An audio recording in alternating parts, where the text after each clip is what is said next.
in being dad to Mary Clay, age 4, and Eleanor, age 6. And earlier this summer, I had the good fortune of getting a chance to take my 6-year-old daughter, Eleanor, to work with me in Washington. And we did a week with Dad at work, and she got a chance to meet a lot of important people. She met the former Speaker of the House, Newt Gingrich. She met the current Speaker of the House, Paul Ryan, got a picture with Speaker Ryan. She got her picture with the Majority Leader, Kevin McCarthy, and the House Republican Conference Chair, Kathy McMorris Rodgers. She got a picture with the Attorney General, Sessions. And yes, she even got her photograph at the White House picnic with the President of the United States. And when we got back home to Kentucky, one of our family friends said, what did you learn? What does your daddy do? And she said, he talks, which is true. Now, the more important part of my job is to listen, of course, so be happy to take any questions at the end of this. But, you know, what I said to Eleanor when we got back from that week in Washington, D.C. was, I asked her a question. I said, do you know who the most important person was in Washington last week? And she said, you know, eyes wide, no, who was the most important of all of those people? And I said, you were the most important person there. Now, of course I say that I'm the biased dad. Of course I say that. But no, what I meant by that was that all those people that you met, those important people that you met, their job is to fight for you and your future. And that's why you're the most important person there. And so what I'm here to do today is give you a little update from Washington, but I report to you some good news that I think the future is bright. And I've never been as optimistic or hopeful or upbeat about the future of our country in the 5 years I've served as your representative than right now. And that may surprise you because of the chaos you read about or see on cable news, or dysfunction in the Senate, or whatever it is that you might be reading, or dysfunction in the House, or whatever you might view the headlines to actually represent. But the truth of the matter is we've had quite a lot of progress. Now, I'm a glass half full guy, so let me first start with that part of the glass that's not yet full and talk about North Korea and healthcare, tax reform, and then talk about what we've been able to achieve so far in this term of Congress. First of all, North Korea, because this is a very serious and developing situation, and I want to just give you some of my thoughts and insights about what's going on over there. As you know, North Korea has tested 17 ballistic missiles since February, 5 nuclear tests since 2006. And of course, the rhetoric has ratcheted up, which has led to an appropriate response by the United States and, of course, the United Nations recently in a sanctions package. I have a new responsibility in this Congress. I'm the chairman of what's called the Monetary Policy and Trade Subcommittee on the House Financial Services Committee. That subcommittee has actually, a lot of people don't know this, that subcommittee, in addition to having oversight over the Federal Reserve System, we have jurisdiction over the Department of Treasury and its implementation of sanctions. And so our subcommittee has a pretty important responsibility in terms of the implementation of these North Korea sanctions. And what we know about North Korea is that in addition to continuing its belligerent activities, its hostile rhetoric, and its nuclear tests. These recent ballistic missile tests create an additional layer of urgency and seriousness, because the early July and late July tests were of intercontinental ballistic missiles, which are clearly put the continental United States within range of a strike. And so it's altogether appropriate that our Commander-in-Chief and this administration respond with seriousness and communicate the United States' deterrent capabilities. At the same time, it's also important to note that Secretary of State Tillerson clarified that the United States is not moving towards any preemptive strike, but that the United States will defend our homeland. The Congress, at the end of July, in response to these ICBM tests, passed, and we had hearings in my subcommittee because of our oversight responsibilities, we passed an important sanctions package that sanctions individuals and entities in other countries that use North Korean slave labor to facilitate illicit financing of the Kim regime. A lot of people don't know that, but that's one of the principal financing mechanisms, is they send slave labor into the Middle East, into sub-Saharan Africa, and actually get some of their illicit finance that way. Our sanctions package also helped to crack down on some of the Chinese entities that help facilitate the illicit trade. And we're going to return and of course the United Nations just responded with a serious level of sanctions on North Korean exports that also help fuel the funding for the Kim regime. And those sanctions bite because of our efforts and our oversight, and because of the new administration's work with China, we were able to include China and Russia in that multilateral sanctions package, which will hit the bottom line of the North Korean regime pretty hard. About a third of all North Korean exports are now banned under those international sanctions. We're going to go back in September and have a second round of hearings on North Korean sanctions that will focus on not primary sanctions, but secondary sanctions on Chinese middlemen and Chinese banks, again bringing China into the international community's response to North Korea's belligerence. And I think a diplomatic solution is possible, but the test of whether or not those diplomatic efforts work ultimately is based on whether or not we move North Korea or the peninsula to a totally nuclear-free state of affairs. And that is the objective of the Congress, that is the objective of the new administration, and we obviously are keeping a close watch on these developing events. Let me talk a little bit about health care, because even though the Senate has not yet produced a bill, this is a timely topic, and the issue of health care is not going away. You know, my guess is that many of you all don't know that the House of Representatives has passed over 270 bills already this year, and that makes this Congress, the House of Representatives, the most productive Congress at this point, in all of those coinciding with the last 5 presidents. The newspapers don't talk about that, the media doesn't talk about that, but of course they do talk about the fact that one of those 270 bills was the American Health Care Act, the bill to repeal and replace Obamacare in a reconciliation, and the Senate's failure to send anything back to us. But again, like I said, I'm a glass half full kind of person, and I love what Winston Churchill said about the American people. Winston Churchill famously said that you can always count on the Americans to do the right thing after they've tried everything else. And isn't that the case with health care? Isn't that the case with health care? And one of my favorite presidents, Calvin Coolidge, said that nothing in this world can take the place of persistence, and we have to be persistent on health care. And look, I get it. I think everybody understands that this is an emotional issue. It's very personal.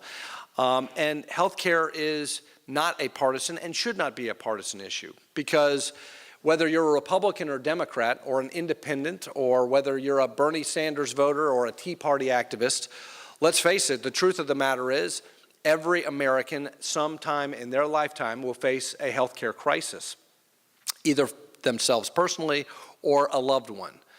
And cancer doesn't discriminate between Republicans and Democrats, and Alzheimer's and Crohn's disease, and in my case, my family, arthritis. My sister has a pre-existing condition, and she's the poster child of a pre-existing condition. So it would be good if we could tackle these challenges in healthcare in a bipartisan way. And I think one of the fundamental flaws with the Affordable Care Act is it wasn't a bipartisan effort. It was and that's why the bill's not durable. It's not working because it wasn't a bipartisan effort. So I would invite the Senate to try to send us something back in a bipartisan way.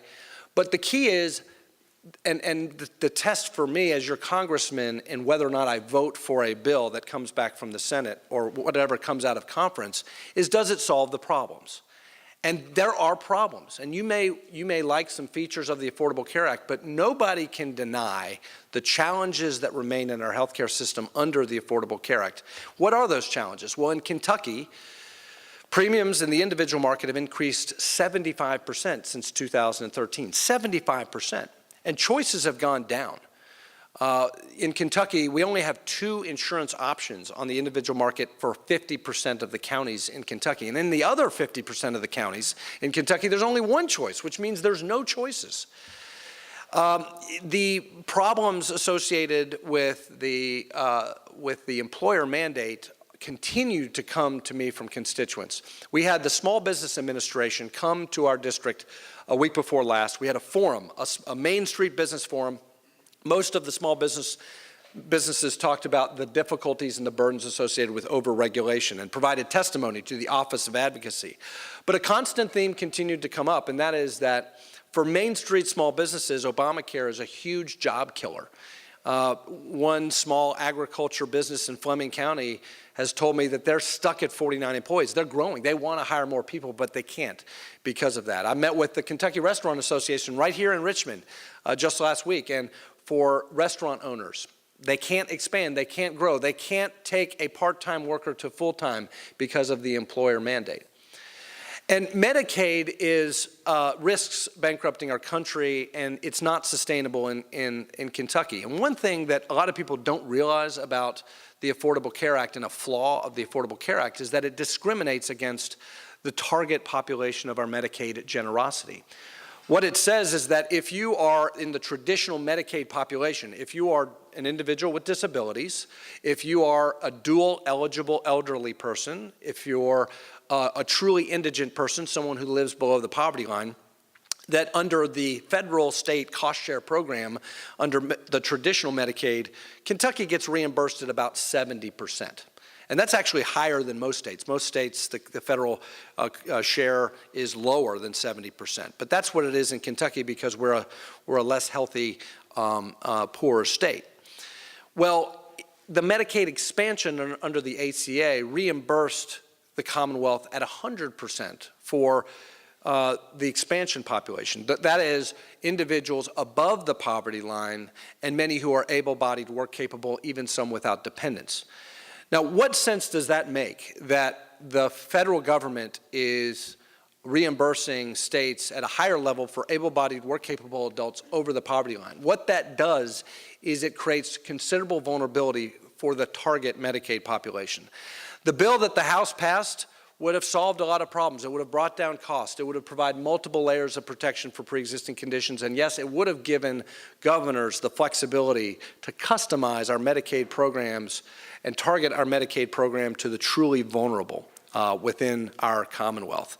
And that targeted relief would have been and can still be the ultimate solution to our situation. One thing I would also say is that we want, and this is a constant theme among employers in Madison County and around the 6th District, is that there is a labor supply problem. Some of that has to do with our opioid addiction crisis that we have, but there's a workforce readiness issue. And I know those of you who are members of the Chamber of Commerce, you can speak to this very authoritatively, but it's a constant theme from employers in the 6th District that we need to encourage work. And work is not a punishment, work is a blessing. And one of the great features of the bill that we sent to the Senate was that we gave governors the flexibility to say to that expansion population, for able-bodied, work-capable adults without dependents, that we will provide you access to a Medicaid card, but you have to work or prepare for work in exchange for that.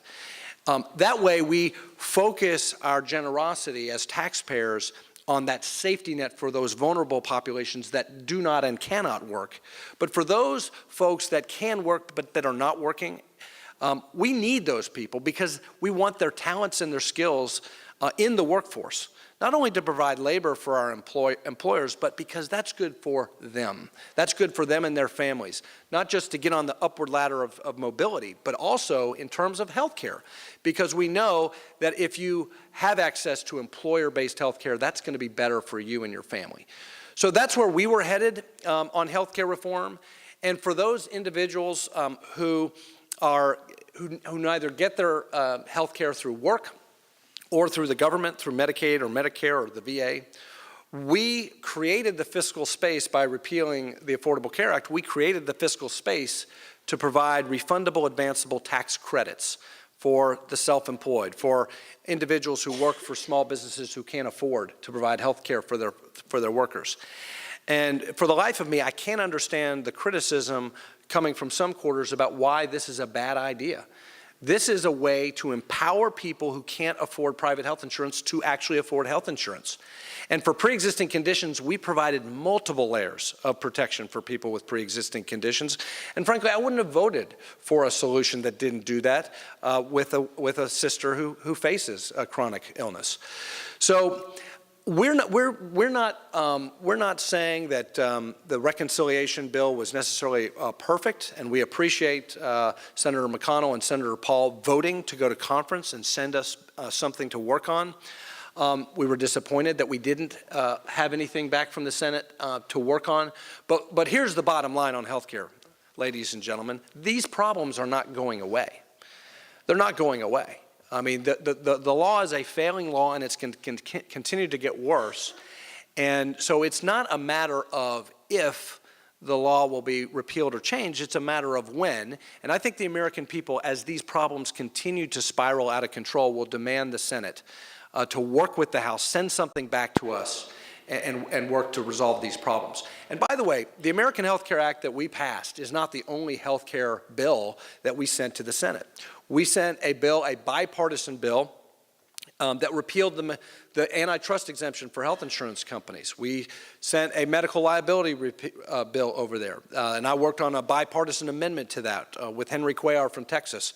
We sent Association Health Plans bill over to the Senate, something that Senator Paul has championed and Senator McConnell have championed. All of those bills are in the Senate, and they're among the 270 plus bills that we've passed. And so we've done our job in the House. We are waiting for the Senate to send something back to us. And if it can be a bipartisan bill, all the better, because that means it'll be more durable. But the test for me on your behalf is, will it solve these problems? Will it make Medicaid sustainable? Will it encourage work? Will it fix the job deterrent employer mandate? And will it lower costs and provide more choices for the American people? If it does those things, you can count me as a yes vote. We're not going to wait on the Senate for health care to move forward with tax reform. Tax reform is a major item on the agenda that I know the business community in this room will welcome. We need comprehensive tax reform. It's been 31 years since the Congress and the President have delivered comprehensive tax reform to the American people, since Ronald Reagan did it in 1986. And we need tax reform desperately in this country to light up this economy like a rocket ship. And that's what we think we can deliver with tax reform. Why do we need tax reform? Because the tax code is 3 times the length of the Bible with none of the good news. It's a 2.4 million word code that costs American individual taxpayers $99 billion every year just to comply with the code. $99 billion just to comply with the code. And for businesses, it's even worse. For business tax preparation, it's $147 billion in compliance costs each and every year. Think of the productivity that we could inject into the economy if there wasn't that level of waste in terms of compliance costs. But beyond that, the corporate tax code is the least competitive tax code in the world. We have the least competitive corporate tax rate in the world. It's the highest in the industrialized world at 35%. So we want to bring that high rate down to the more competitive level around 20%. And we also want to move away from this worldwide tax system to a territorial tax system. So it's a twofer. The problem with our tax system, and the reason why you have all these corporate inversions and why these companies move overseas, is that we have a non-competitive rate, and we also tax businesses with foreign earnings when they try to repatriate those dollars. So guess what? Businesses are just moving their headquarters overseas, sending jobs overseas, and they're not bringing those earnings back home to reinvest in jobs in America. So we're going to lower that rate, and we're also going to move to a territorial tax system so that U.S. companies stay in the United States, and when they have foreign earnings, they can repatriate those dollars without a tax penalty.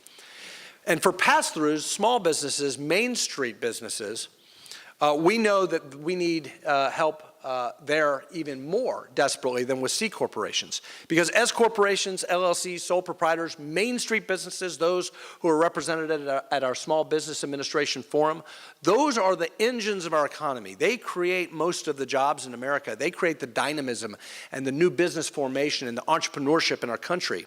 But most of those pass-through entities pay their business tax at 44.6%. Think about that. Almost half of the income of the startups and the entrepreneurs in this country are paying to Uncle Sam.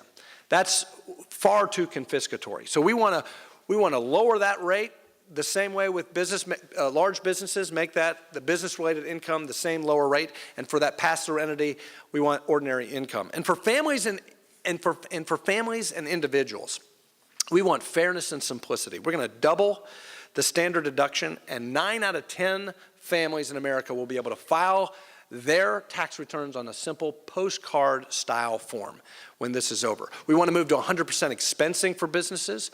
We want to eliminate the AMT and abolish the death tax. And all of this we want to do without obviously adding to the deficit. How do you do that? Well, the border adjustment tax we've put aside. That's paved the way for a unified blueprint agreement between the President, the Senate, and the House. And we think that with macroeconomic scoring, more taxpayers, part of that will be paid for just through economic growth. But we also are going to look at interest deductibility. If we're moving toward expensing, we think that we can probably limit interest deductibility somewhat. And then a proposal that I'm advocating to broaden the base and to help us lower individual rates and the corporate rate as much as possible, we're advocating doing away with the provision in the tax code that rewards high tax jurisdictions like New York, Illinois, and California. Our current tax code rewards states and local governments for raising taxes on individuals. We want to do away with that and enable us to lower the federal tax rates, both corporate and individual.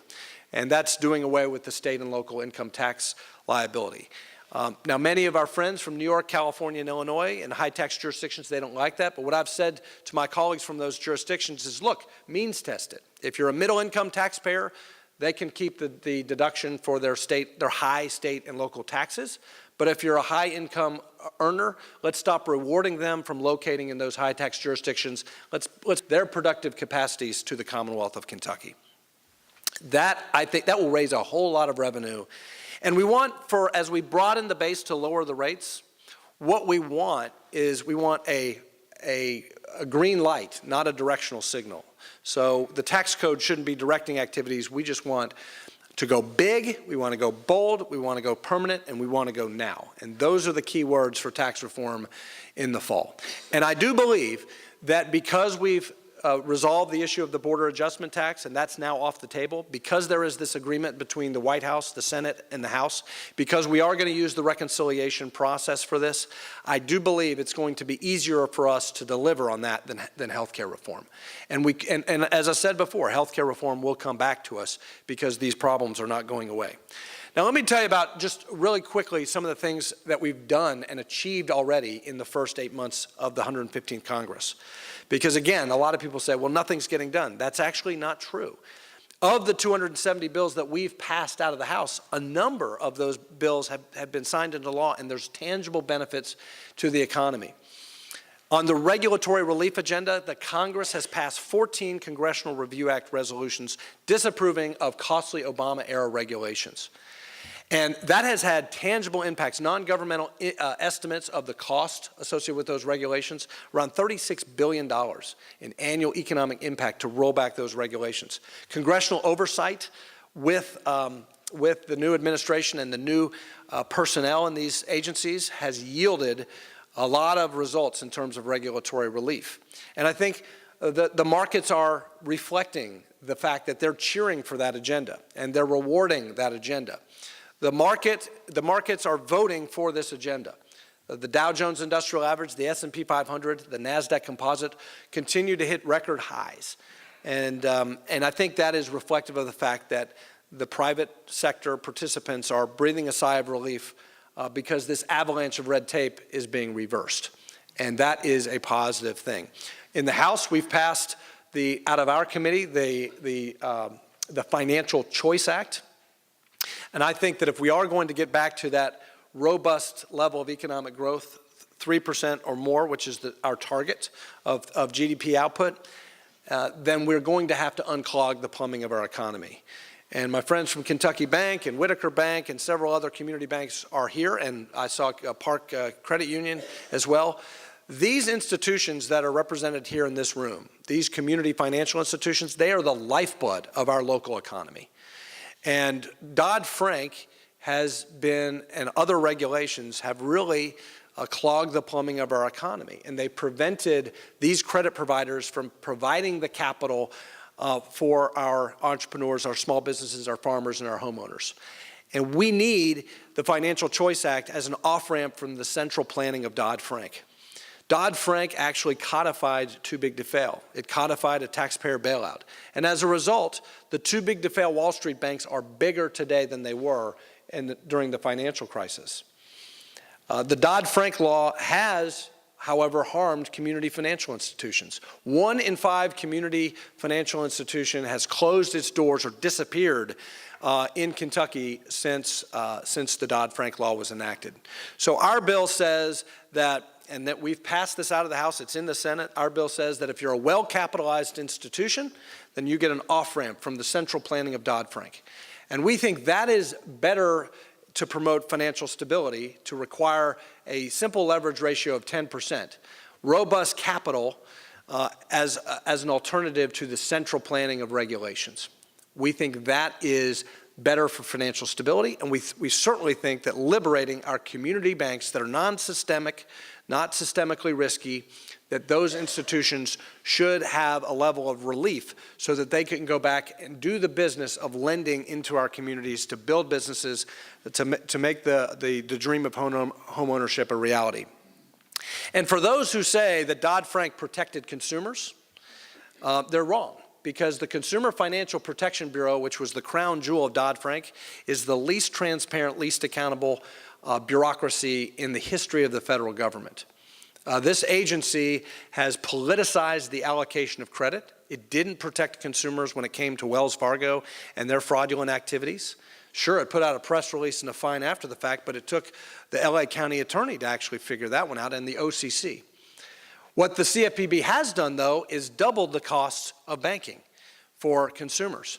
And free checking is 50% down. The ranks of the unbanked are higher. Fees are up because the Bureau has been, instead of actually protecting consumers, is taking away choices of financial services and products. And so as we look at the Financial Choice Act as an off-ramp of Dodd-Frank, we want to put the Bureau under the congressional appropriations process and make it a truly enforcement agency without the power to ban legal financial services and products. Because the best consumer protection is competition and choice. Again, that's part of the regulatory agenda, regulatory relief agenda that is in the Senate. And we are waiting for the Senate to send us back some legislation so we can make progress on community bank and credit union regulatory relief. That will help us unclog the plumbing of the economy with tax reform and with the other regulatory changes, and we really will lift the economy. Finally, let me just say something about the VA and our service members. Because we are, excuse me, we are making progress in reforming the VA. Thanks. We are making progress. We have a better VA in central Kentucky than many of my colleagues in other parts of the country. We get compliments from our VA, from many veterans, but we have a big casework file. And we have a crisis at the VA where we've had a psychiatrist, employee of the VA, who was caught viewing inappropriate material on his iPad while counseling a patient, who was not able to be fired. We had a nurse who was intoxicated in a surgery, was not able to be fired from the VA. We had an employee who was charged with an armed robbery, but the VA, because of their antiquated civil service rules, was not able to fire that employee. So we passed a bill earlier this year called the VA Accountability and Whistleblower Protection Act that gives Secretary Shulkin and his team the ability to fire employees who aren't doing their job or engage in that kind of malfeasance. That's important to hold the VA accountable. And Chairman Phil Rowe, my colleague from Tennessee, who's the chairman of the House VA Committee, is preparing a package of additional reforms for the VA to help improve the financial, the VA Choice Act. The VA Choice Act would give our veterans who are in waiting lines the ability to see a non-VA provider of their choice in an expedited manner if they are on a waiting line. And we're going to improve the way that works.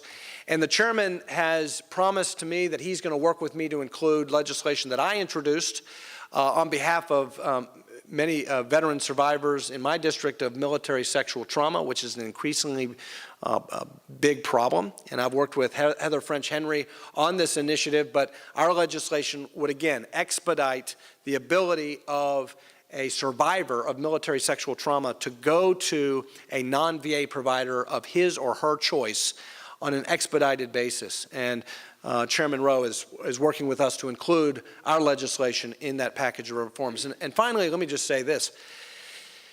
We have a great opportunity in Central Kentucky with equine assisted therapy for our veterans. You know, there's over 20 suicides a day among our veterans. And equine assisted therapy is a really important opportunity for us to address the issue of post-traumatic stress among our veteran community. And there's many organizations right here in Central Kentucky, I visited one yesterday, that do this equine-assisted therapy. I introduced an amendment to the Defense Appropriations bill that was adopted and we passed out of the House that increases the funding for the adaptive sports grant program through the VA. That would provide more funding for Central Kentucky Riding for Hope and the Saratoga War Horse and some of the other great organizations that work with our veterans to assist in suicide prevention with equine-assisted therapy. And as the co-chair of the Congressional Horse Caucus, I think that matches two great passions that we all have, helping our veterans in need with our beautiful equine industry. And a great colleague of mine, a guy named Brian Mast, a hero to our country, a young man who lost both of his limbs to an improvised explosive device in Afghanistan, who is now a member of Congress. He approached me and he said, I know you've got this Veterans Coalition. I want to work with you on suicide prevention. And he said, would you co-sponsor an amendment to the NDAA, to the National Defense Authorization Act, on an exit oath? And I said, absolutely, it sounds like a good idea. And I consulted with our Veterans Coalition and a wounded warrior who works in our office. They thought it was a great idea. And here's the concept, that every service member, when they separate from the active duty service and head into veteran status or retired status, that they're required to give an oath of exit that says that they will not bring harm to themselves without first talking to another veteran. And and that passed, and that was included in the NDAA, and I credit my good friend Brian Mast, Congressman Mast from Florida, for doing that and allowing me to work with him on that. And I think if we encourage our veterans and we give them the services like equine-assisted therapy and do those reforms at the VA, we're gonna do right by those who have served us. So thank you all very much for the opportunity to give you an update. Obviously, there's more positive news than negative news, and I do feel for my daughter Eleanor, who is the most important person there, and all of your kids and your grandkids, the future is bright. And even on healthcare, on the most difficult things, on the partisan things, you know, we just have to have persistence, like Calvin Coolidge said. And like Churchill said, you know, Americans, we'll ultimately get it right because we'll just keep trying. So thank you all very much, and love to answer any questions you all might have.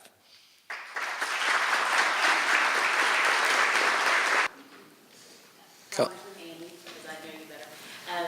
Could you talk to us a little bit about opioid legislation and your work on some issues with regard to funding? Colleen, thank you. And let me just first compliment Judge Taylor and you and your administration for the focus that you all have on this issue, which is not just ravaging Madison County, but all of the 6th Congressional District, where we have families struggling with addiction.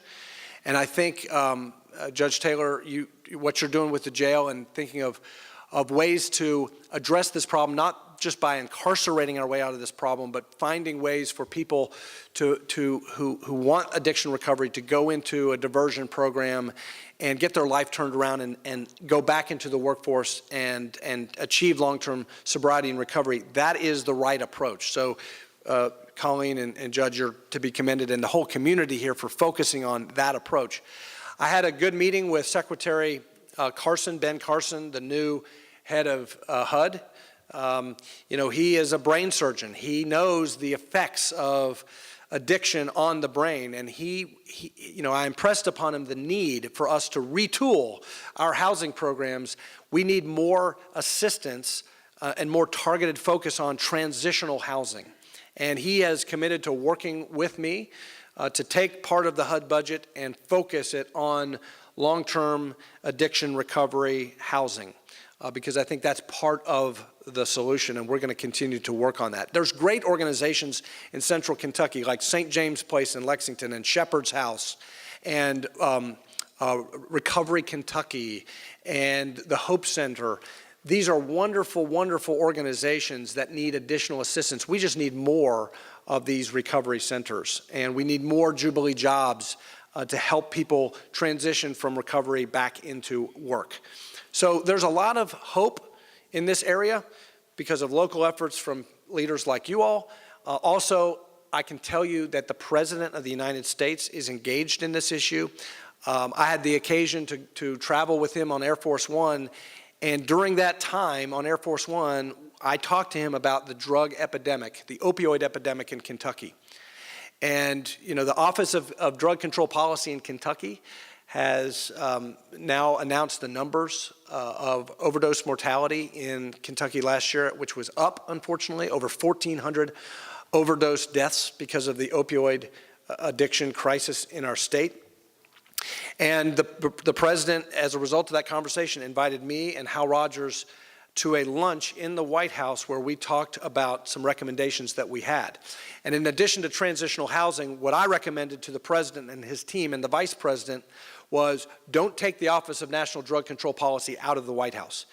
It shouldn't be put in Department of Justice. Of course there's a law enforcement function. Of course I support the HIDA program and designating Madison County as a high-intensity drug trafficking area, which brought federal resources, and Mitch McConnell was a huge part of bringing HIDA to Madison County. Of course, law enforcement is a part of this, but as Judge Taylor has recognized, we cannot incarcerate our way out of this. It's a multifaceted effort. We do need HUD involved. We do need HHS involved. And another initiative that I proposed to the President and the Vice President was we need to better train our doctors and our physician community about alternatives to narcotics. I don't know if you all saw, but there was a Sports Illustrated article written by Rex Chapman, the former Kentucky basketball star. Here's a guy who is, 12 years in the NBA, but guess what? An athlete gets injured a lot in the NBA, and he very courageously came out and told his story in Sports Illustrated about how he became hooked on pain pills. This is happening in orthopedics a lot. And so there's a very smart, innovative anesthesiologist in Kentucky who approached me, Dr. Pat Shanahan, and he said, listen, I'm leading this enhanced recovery after surgery idea. Would you run with it? So we set up a call between the enhanced recovery anesthesiologist and HHS and Dr. Tom Price, the new secretary over there, about ways in which we can avoid narcotics in postoperative recovery settings, to avoid that level of addiction. So there's a lot of things that are happening on this front that are very good. More money for transitional housing, enhanced recovery after surgery, focus on prevention and education. And this is such a critical issue, number one, because we want families to recover from this addiction and avoid the nightmare of an overdose fatality, which is happening all over our community. But the other thing that is so exciting is that if we make progress in this area, we can have a workforce readiness solution. Because so many of our employers talk about, the need for labor supply, and we were talking about that in the context of Medicaid, but a big part of it is they can't find workers who can pass a drug test.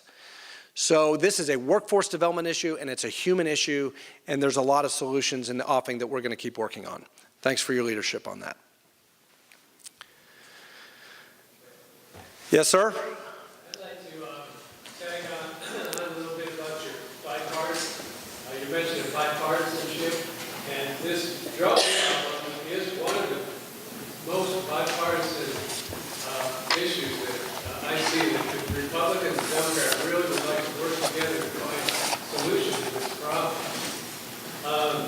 On the other hand, however, when you come to health care, Vice President Pence was at Bryant's Rental in Lexington, I believe in July. The owner of Bryant's Rental said to him, "I would like to see you work with the Democrats on this, so we don't have this changing every 4 years or every 8 years." I paraphrase, but Vice President Pence's answer was primarily impossible. Well, as I said before, thanks for the question. As I said before, I'm sorry, did you have something else? Sorry. Bring the president into this too, because when he was campaigning, he goes, "We're going to have a better health care plan on day one." And now we say just repeal it, don't worry about replacing it.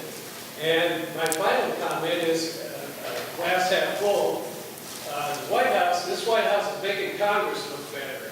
I honestly think the population is looking more towards Congress these days for leadership. Well, thanks for your comments. And as I said before, just to reiterate, I do want healthcare reform to be bipartisan because I think that gives us a more durable, long-lasting healthcare system in our country.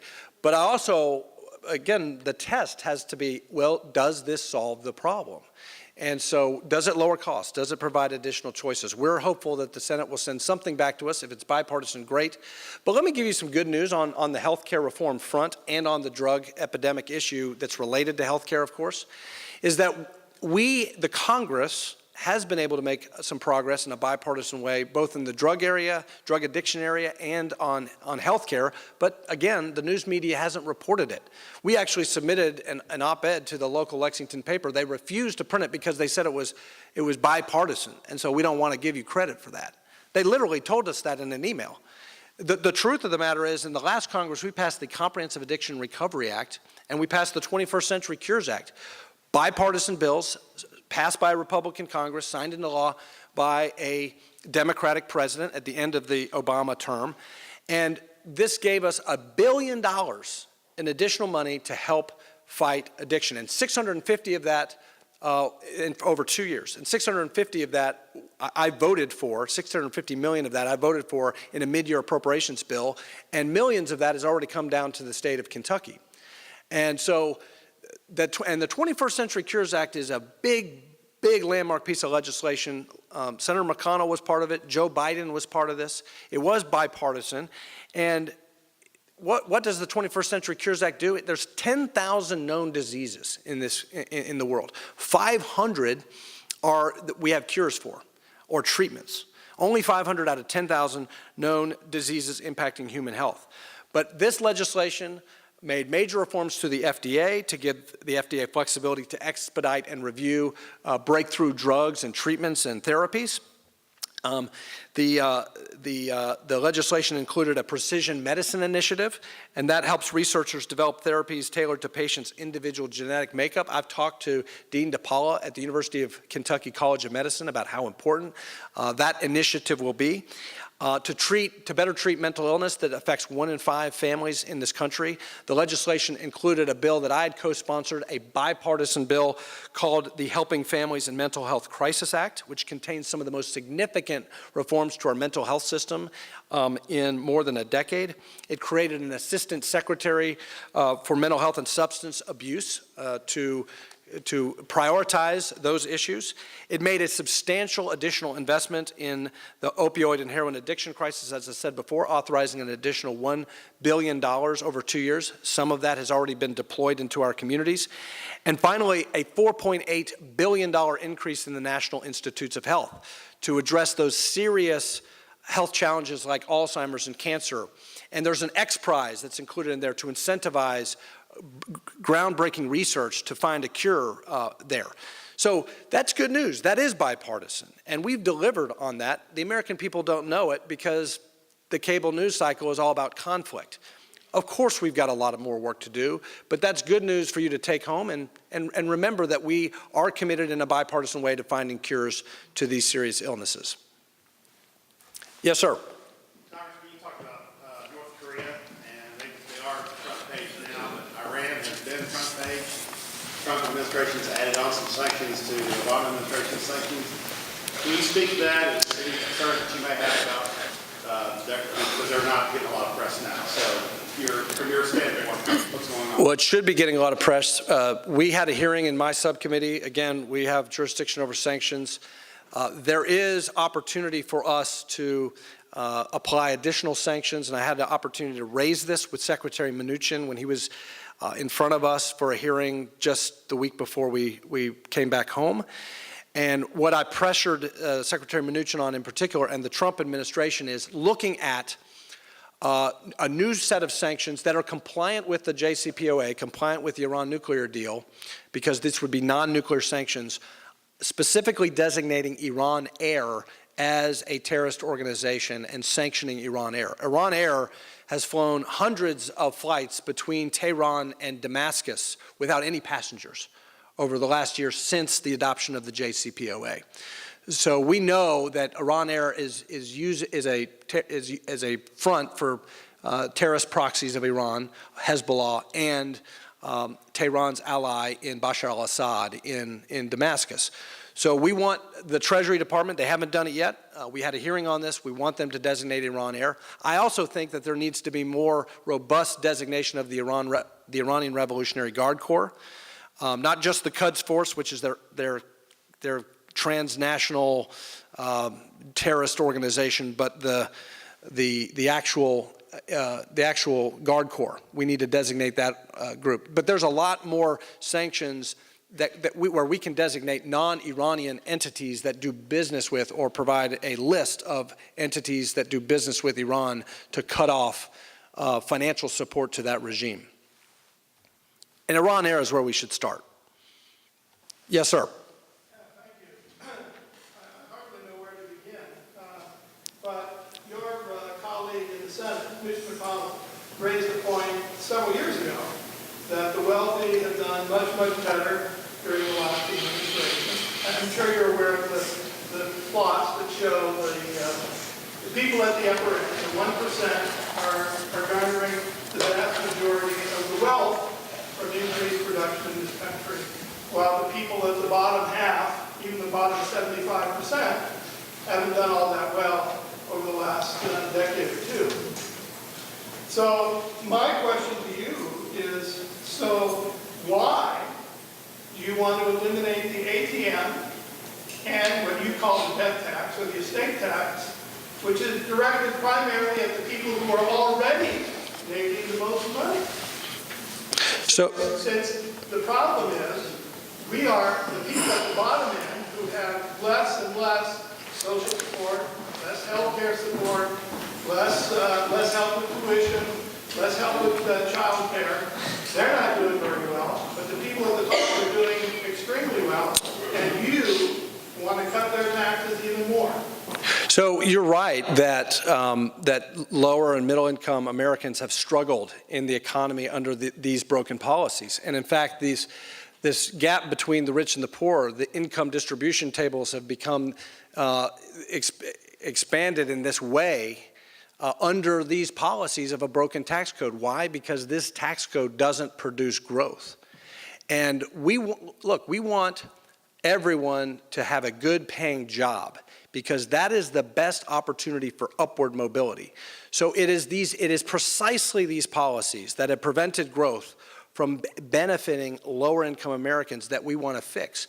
And the best thing we can do for economic growth to deliver opportunities for people at the lower end is to produce policies that create growth.